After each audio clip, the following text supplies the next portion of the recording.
సరే ఇవాళ ఏపీలో చంద్రబాబు నాయుడు గారు అందరు మంత్రులతో కేబినెట్ మీటింగ్ అయితే ఏర్పాటు చేయడం చూస్తున్నాం కదా! మరి కేబినెట్ మీటింగ్‌లో ఏమేమి అంశాలు చర్చించారు? ఏం జరిగింది సార్ అక్కడ?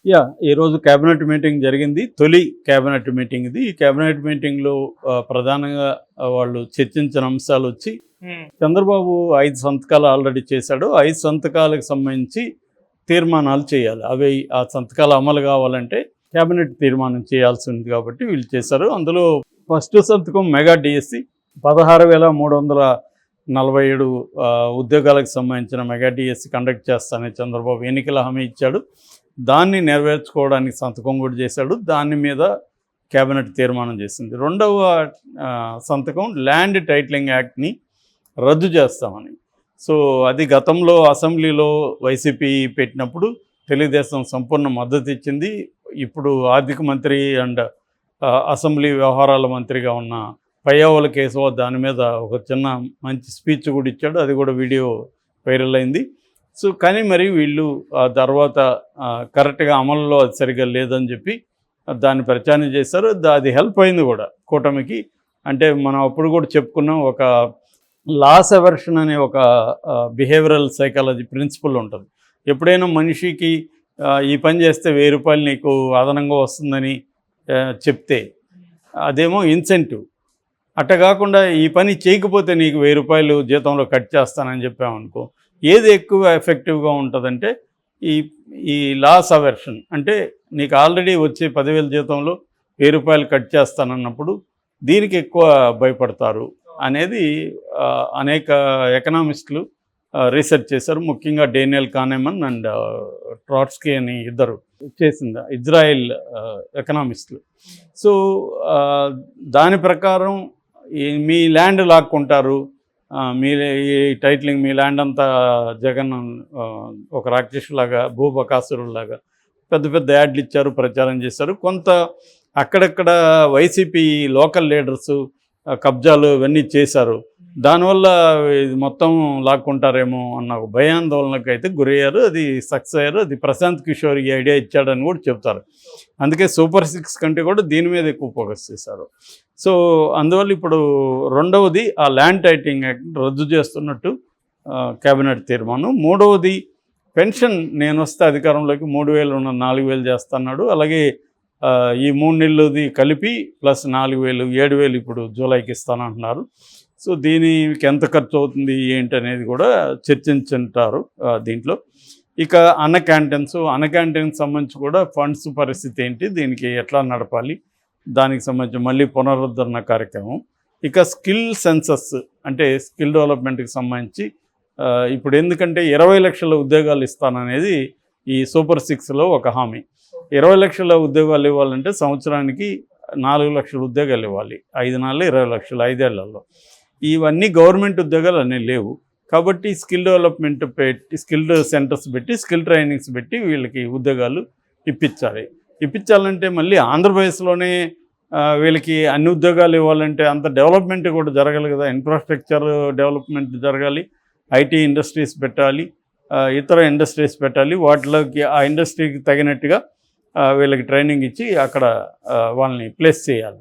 సో ఇవన్నీ చేయాలంటే డెవలప్మెంట్తో లింక్ అయిన వ్యవహారం అది. అందుకని అసలు స్కిల్ సెన్సస్ ఇవన్నీ కూడా చేయాలనేది ఒక ప్లాన్ చేసుకున్నారు. ఇది బేసిక్గా ఈ 5 సంతకాలకు సంబంధించి. ఇది కాకుండా వైఎస్ఆర్ హెల్త్ యూనివర్సిటీ అని ఉంది. ఒకప్పుడు ఎన్టీఆర్ అనే దాన్ని జగన్ వచ్చి దాన్ని వైఎస్ఆర్ హెల్త్ యూనివర్సిటీ, అప్పుడే దాని మీద తీవ్ర వ్యతిరేకత వచ్చింది.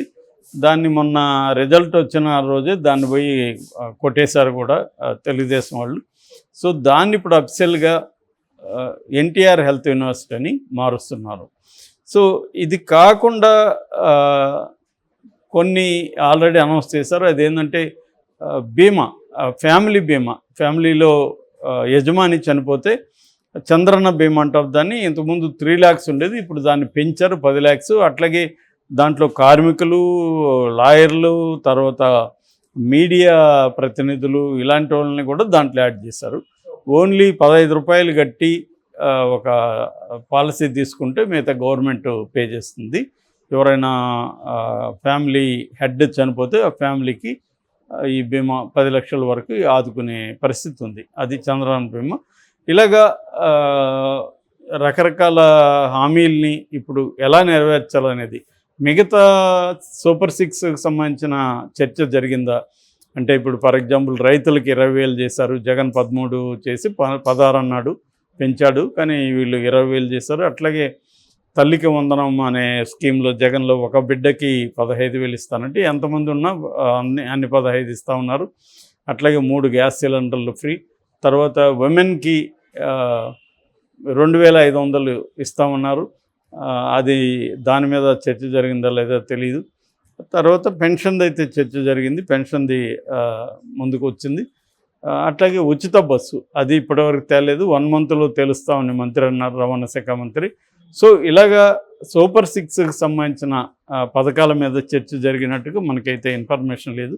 నిజానికి దాని మీద ఫోకస్ చేయాలి. వైసీపీ వాళ్ళు అదే చెప్తున్నారు, మీరు సూపర్ సిక్స్ని ఎలా అమలు చేస్తారు అది చెప్పండి, బస్సుది ఎప్పటి నుంచి అమలు చేస్తారు, పిల్లలకి స్కూలు ఆల్రెడీ స్టార్ట్ అయిపోతున్నాయి, దాని మీద మీరేం చర్చించట్లేదు, మీరు ఎంతసేపటికి వైసీపీ ఆస్తులని ఎలా ధ్వంసం చేయాలి, వైసీపీ వాళ్ళ మీద ఎలా కేసులు పెట్టాలి, ఇదే మీ ప్రయారిటీ ఉంది, దానికంటే మీరు ప్రజలకు ఇచ్చిన హామీలు నెరవేర్చడం మీద మీరు ఫోకస్ చేయండి అంటున్నారు. ఖచ్చితంగా వీళ్ళు ఫోకస్ చేస్తున్నట్టే మనకు కనబడుతుంది. బట్ మిగతా సూపర్ సిక్స్ మీద ఈ క్యాబినెట్ మీటింగ్లో చర్చ జరిగిందా, జరిగితే ఏ రకమైన నిర్ణయాలు తీసుకున్నారు, ఈ విషయాలు మాట్లాడినట్టుగా మనకి తెలియలేదు. అంటే నిజంగానే ఇవన్నీ అమలు చేస్తారా? ఆల్రెడీ కొన్ని చెబుతున్నారు, ఒక ఇంట్లో పెన్షన్ ఉంటే ఆ ఇంట్లో మహిళలకి 2,500 రాదని చెప్తున్నారు. అట్లా ఏమేమి ఫిట్టింగ్లు. అట్లాగే వాలంటీర్లకి ఇందాక నేను చెప్పుకున్నట్టు వేరే వీడియోలో వాలంటీర్లకు డిగ్రీ క్వాలిఫికేషన్ చేస్తూ ఉంటారు. అలాగే 50 ఏళ్ళకి ఒక వాలంటీర్ ఉన్నాడు, ఇప్పుడు దాన్ని 100 ఏళ్ళకో లేకపోతే ఊరికంతా ఒక వాలంటీర్ని పెడతా ఉన్నారు. అప్పుడు ఇంక జీతం పెంచినట్టు ఏమి ఎక్కడ ఉంటుంది? ఒక వ్యక్తి 50 ఏళ్ళకి ఉంటే 5,000 ఇస్తారు, 100 ఏళ్ళకి ఉంటే 10,000 ఇస్తున్నారు. సో ఇద్దరు వాలంటీర్లకు ఇచ్చేది ఇప్పుడు ఒకటికే ఇస్తారు, వాలంటీర్ల సంఖ్య అప్పుడు తగ్గిపోతుంది. సో టెక్నికల్గా నేను వాలంటీర్లు 10,000 పెంచుతానన్నాడు, పెంచానంటారు. చాలామంది చాలా పార్టీలు చేసేది ఇదే, వీళ్ళు డీటెయిల్గా చెప్పరు, ఎప్పుడైనా డీటెయిల్ చెప్పకుండా తర్వాత ఫిట్టింగ్లు పెట్టడం మొదలు పెడతారు పొలిటికల్ పార్టీలు. ఎందుకంటే వాళ్ళకు కూడా తెలుసు అలవగాని హామీలని. జగన్ భాషలో చెప్పాలంటే తనకి దాదాపు 70,000 ఖర్చు అయితే డీబీటీ ప్లస్ ఇతర కార్యక్రమాలకి. చంద్రబాబు ఇచ్చిన హామీలు సూపర్ సిక్స్ నెరవేరాలంటే 1,50,000 కోట్లు అన్నాడు. మింటి లాంటి పత్రిక దీని మీద అసెస్ చేసి 1,20,000 కోట్లు అనింది. ఏదేమైనా 1,00,000 కోట్ల కంటే ఎక్కువ పర్ ఇయర్ దీనికి కావాలి చంద్రబాబు ఇచ్చిన హామీలకి.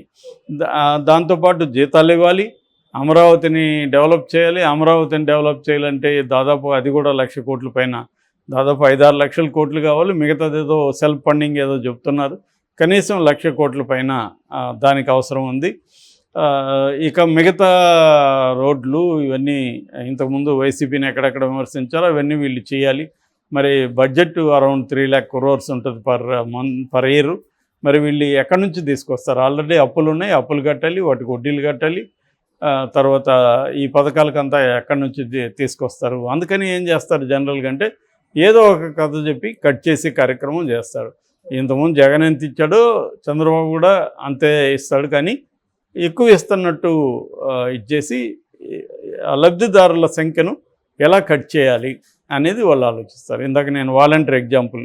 సో ఒక వాలంటీర్ బదులు ఇద్దరిని బదులు ఒకరిని పెట్టడం, ఇద్దరికి ఇచ్చేది 10,000 ఒకడికి ఇవ్వడం, టెక్నికల్గా 10,000 పెంచాను కదా అనడం, అక్కడేమో తగ్గించేయడం. ఇటువంటి జిమ్మిక్కులు వీళ్ళు ఫాలో అవుతుంటారు పొలిటీషియన్స్. ఇక్కడ మనం ఇప్పుడు కర్ణాటకలో చూస్తున్నాంగా, కర్ణాటకలో మా హామీలను ఎలా నెరవేర్చాలని వాళ్ళు ఒక ఇంటర్నేషనల్ కన్సల్టెన్సీ ఏజెన్సీకి ఇచ్చారు. వాళ్ళకి చేతులు ఎత్తేస్తున్నారు.